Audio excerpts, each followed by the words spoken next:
Every plant and animal on Earth depends on other living organisms to survive. How these living things interact with the sun, air, water, and each other is called an ecosystem.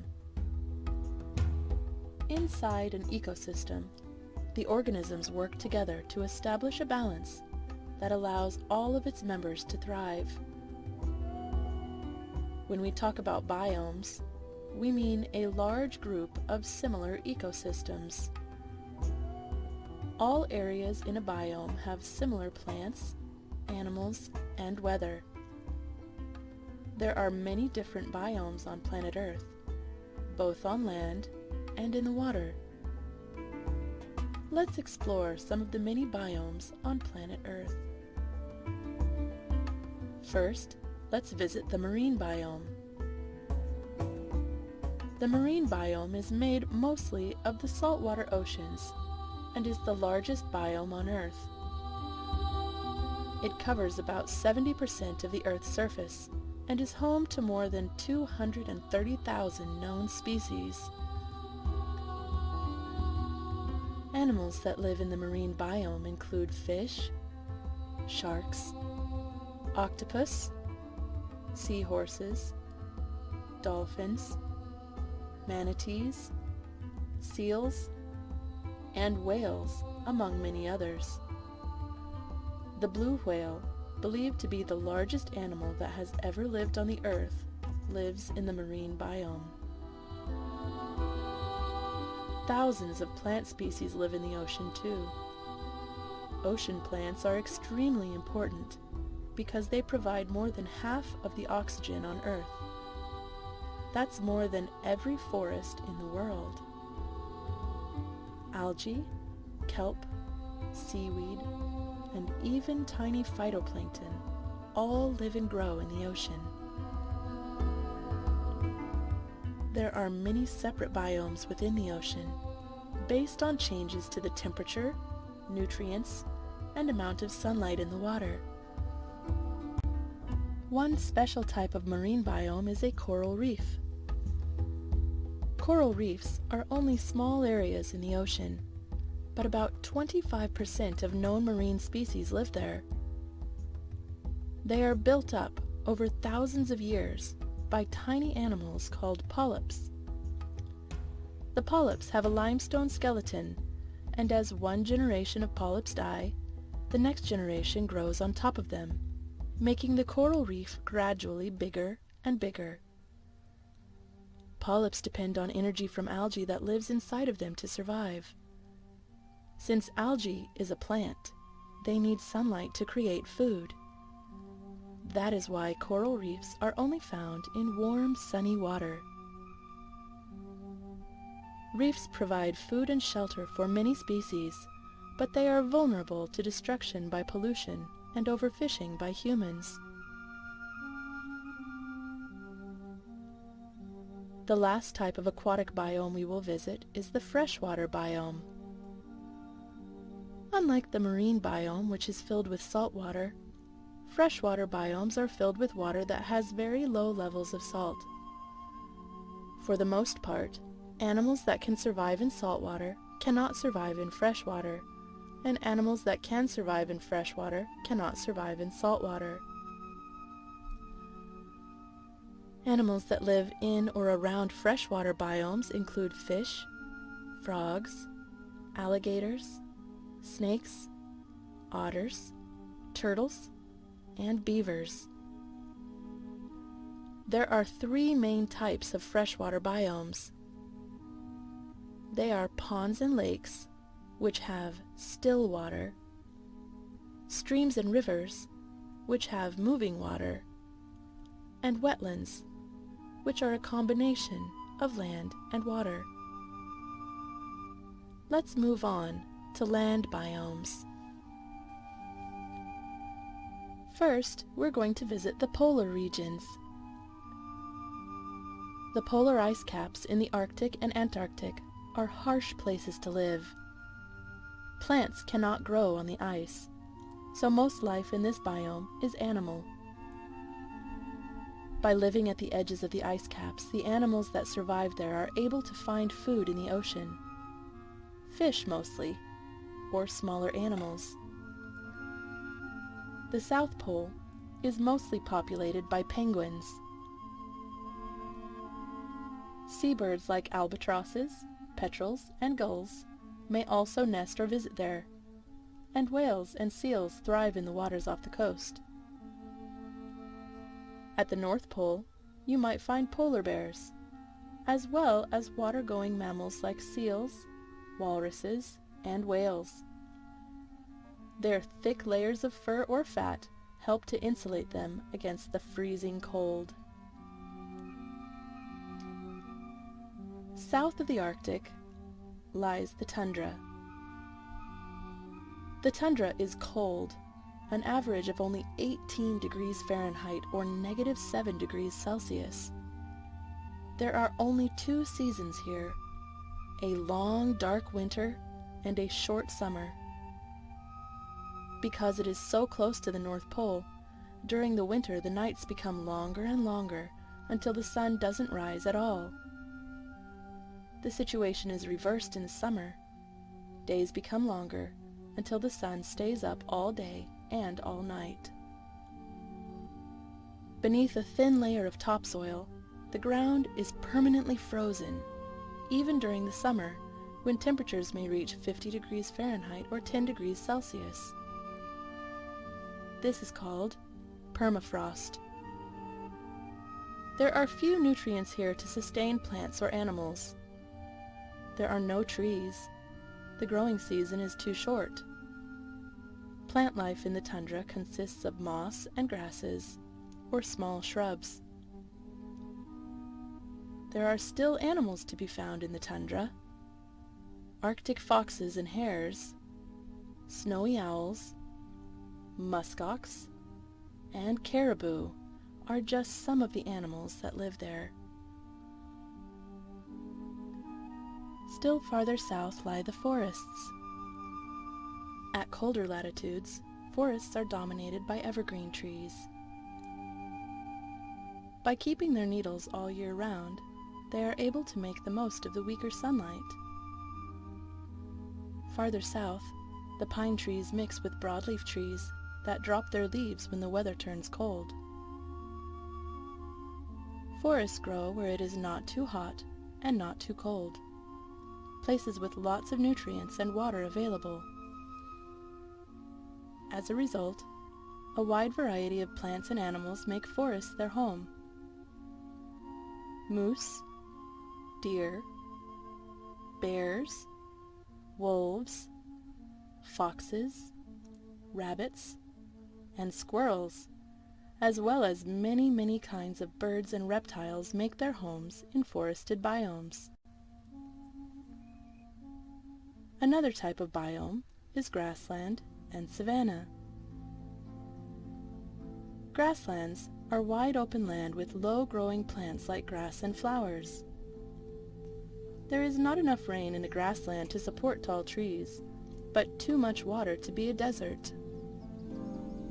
A savanna is very similar to a grassland, but it may also have scattered trees. Many different types of grasses grow on grasslands and savannas, and many large herbivores live there. Often, huge herds of grazing animals travel the grasslands together, seeking safety in numbers from the predators that hunt them. Although there are not many places for large animals to hide in the grass, there is plenty of cover for small animals like mice, snakes, rabbits, and birds. In hotter climates, we find the tropical rainforest. Rainforests are forests that get a lot of rain, and tropical rainforests are very humid and warm. Situated close to the equator, they stay warm year-round. Tropical rainforests have the greatest biodiversity, that is, the greatest number of plant and animal species of any land biome in the world. Trees in the rainforest usually grow to at least 100 feet or 30 meters in height, and from the highest part of the canopy to the forest floor, tropical rainforests are teeming with life. Some rainforest animals never touch the ground for their entire lives. Small animals like monkeys, birds, snakes, frogs, and lizards are common in the rainforest. Sloths, monkeys, bats, anteaters, jaguars, and thousands upon thousands of insects live there too. The rainforest is an important producer of oxygen for the world, as well as a home for about half of all the world's plant and animal species. Many new medicines have been found because of research on plants that grow there. Tropical rainforests are so large and dense that there are believed to be many unknown plants and animal species still to be discovered there. But rainforests are threatened with destruction as humans cut them down for wood and farmland. The last biome we will visit today is the desert. Deserts are dry. Some are hot and some are cold. But when most people think of deserts, they think of hot places. Deserts in warm places may get very hot during the day, but because they are so dry, they are not able to hold in the heat from the sun, and so they may drop to below freezing at night. Despite the harsh conditions, many plants and animals have learned how to survive in the desert. Cactus are a very famous kind of desert plant, but grasses, shrubs, and some kinds of small trees can grow there too. Many kinds of desert plants, not just cactus, have some kind of thorns or sharp spines to help protect them from hungry animals.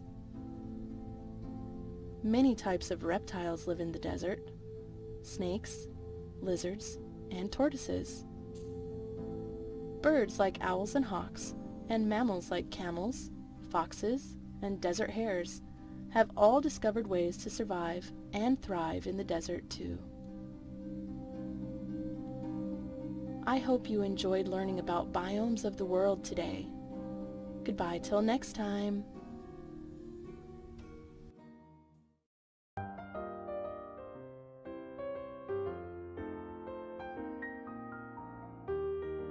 At this point in the lesson, the students are going to be learning about the terminology on biomes. Now, included with biomes, they will be learning about topics such as climate and the animals that live in animals and plants that live in those biomes.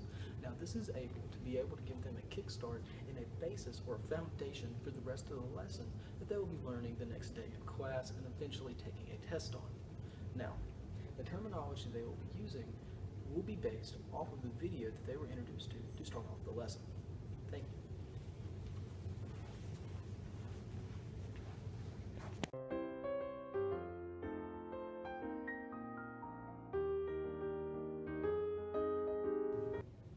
The Ed Puzzle is a point-based quiz that we use to refresh students on the terminology that we just learned.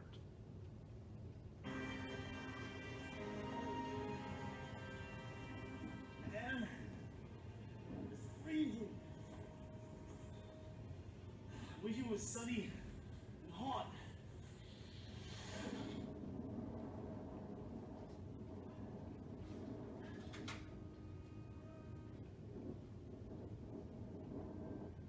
It's too dry. I need water. Please get me out of here. How would you describe the desert?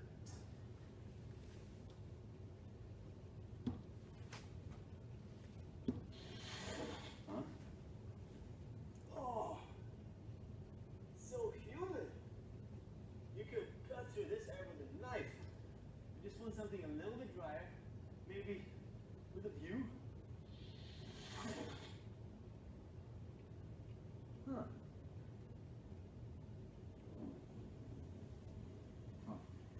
Oh well, I wonder if there's even such a thing as a perfect climate. Okay, so it might be common sense that climates near the poles would be cold, and climates near the equator would be hot. But if you traveled around the equator, you would find that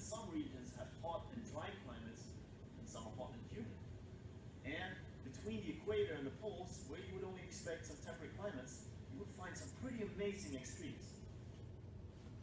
How are climates near the equator?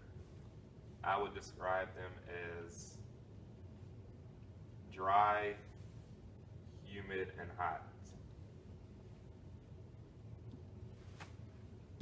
Let's go and visit some of these extremes and see if we can figure out what causes them.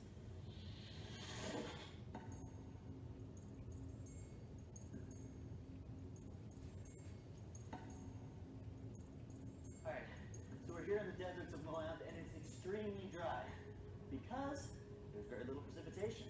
The amount that falls here is determined by a few different factors. Winds. Why are deserts dry? Because there's very little precipitation and it does not rain. For example, remove clouds, which are essentially masses of water vapor that have condensed. If there's a mountain ridge in the path of the wind, the clouds rise up over the mountain and cool. Now this causes the rain or snow to fall on the windward side of the mountain. The mountain range prevents the precipitation to reach the leeward side of the mountain where it's much drier. So, deserts are frequently found on the leeward sides of mountains. Alright, but precipitation is only one component of climate. Then, there's temperature. Where are deserts usually located? On the lower side of a mountain. So why is the equator hot and the poles cold? Well, the sun's energy hits Earth more directly at the equator. At the poles, the sun's energy comes in at more of an angle. So, more energy is absorbed at the equator, and the equator is hot. But the sun's energy doesn't heat the air directly. Instead, it heats up the ground, and the ground warms up the air. Believe it or not, but temperature and climate can also be affected by how close an area is to a large body of water, like the ocean. So to help us explain this, we're going to follow Jonas, keep him in an area a little bit cooler than here. That's true. Which factors can affect climate?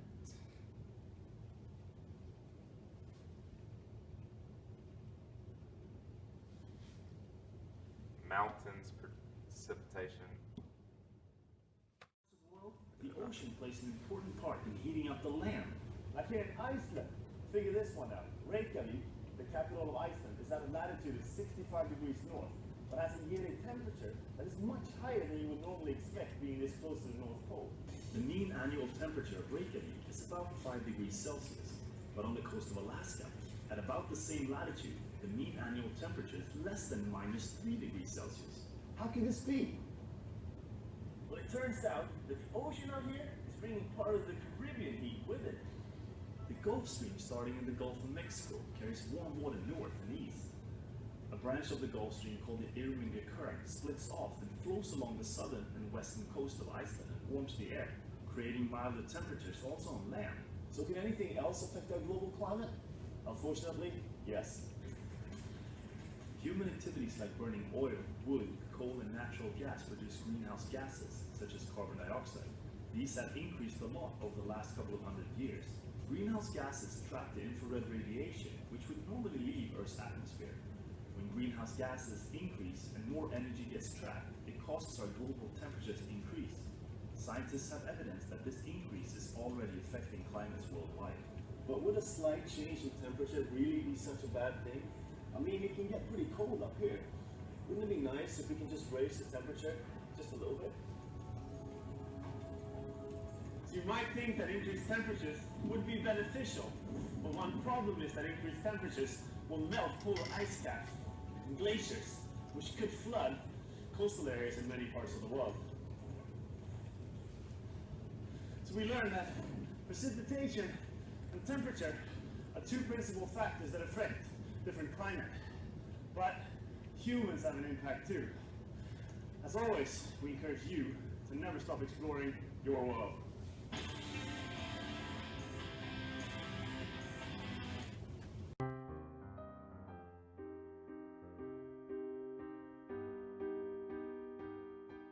What we have here is one of the worksheets that we will be giving our students that goes over each of the individual biomes that was covered in the educational video that we began the class with.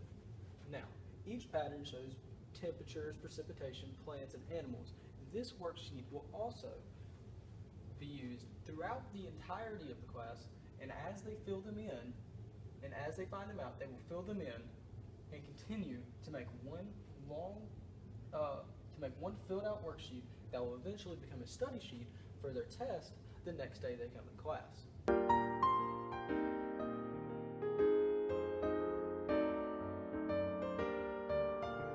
Now we're going to talk about the biomes of the world. First we'll go to Brazil. Brazil has the world's largest tropical rainforest. It's comprised of over 390 billion trees.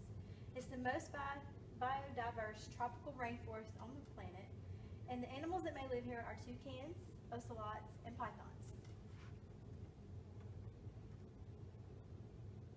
Now to Canada. Canada has the world's largest land biome. It's characterized by coniferous forests, has the lowest annual average temperatures after the tundra biome, and permanent ice caps. Animals that live here are black bears, moose, and timber wolves. Now to Europe. Europe has 4 seasons in their biome. Temperate forests are what make up a majority of the American Southeast. The largest temperate zone rainforest can be found in North America, and the animals that live here are the mule deer, log cats, mountain lions, and a variety of owl species. Now to Africa. Africa is the largest desert biome in the world. It is located in North Africa, which is known as the Sahara Desert.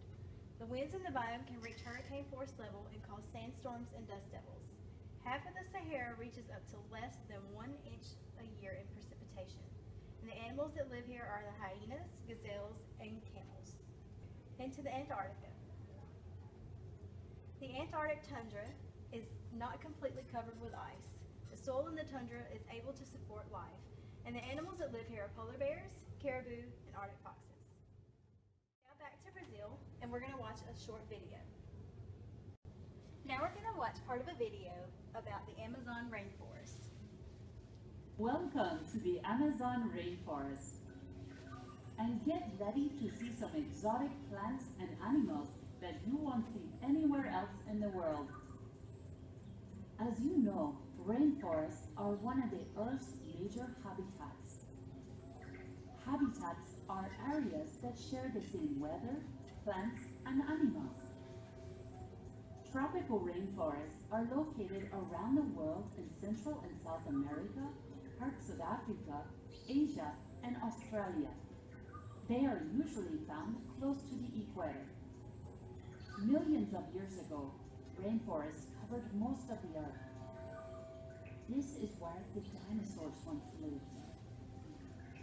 Now they cover only 7% of the Earth, but are home to half of the world's animal and plant species. Today, we are going to explore the South American rainforest in the Amazon basin. It is the largest of all the rainforests. The Amazon rainforest is about 2.5 million square miles, a bit smaller than the 48 states of the U.S.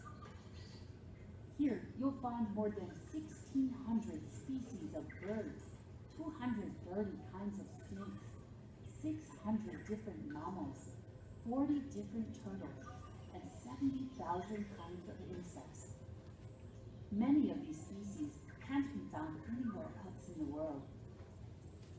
You will also hear this rainforest called Amazonia because the mighty Amazon River runs through it.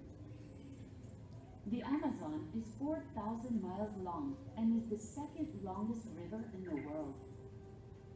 As their name tells us, rainforests get much more rain than anywhere else in the world. It usually rains about 260 inches each year, but can reach as much as 400 inches. Not only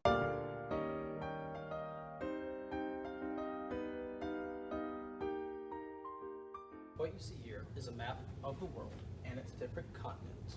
Now, what we will be using this in the lesson for is after they do the interactive PowerPoint, and and have went up and learned different regions or different biomes exist on the map, they will now be able to get in groups that I will assign of maybe 3 to 4 students depending on class size. With that, they will then decide with a word bank where each biome they are learning about is located on the map. Now, what this will accomplish is allowing the students to know locations of biomes and where their relative location, which will be about right here, is compared to the different biomes of the world, and showing the different environments and animals and places that the world that is in the world around them.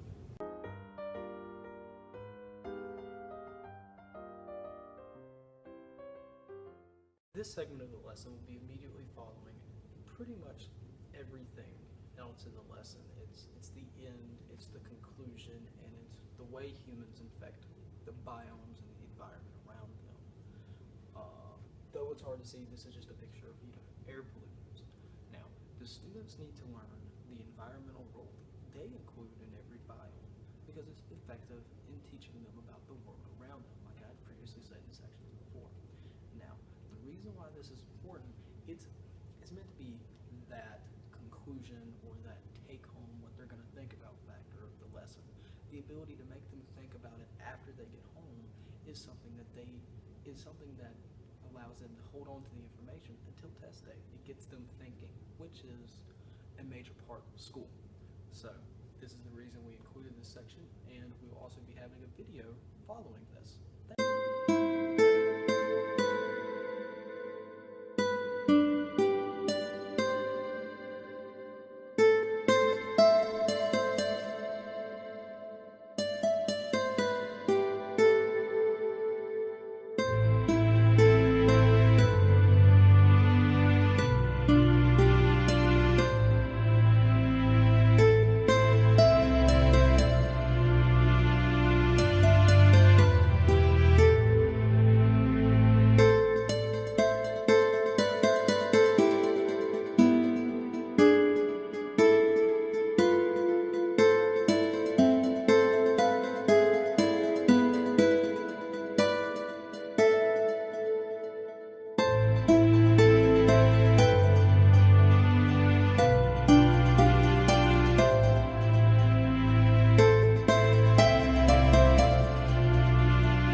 I would like to thank my group.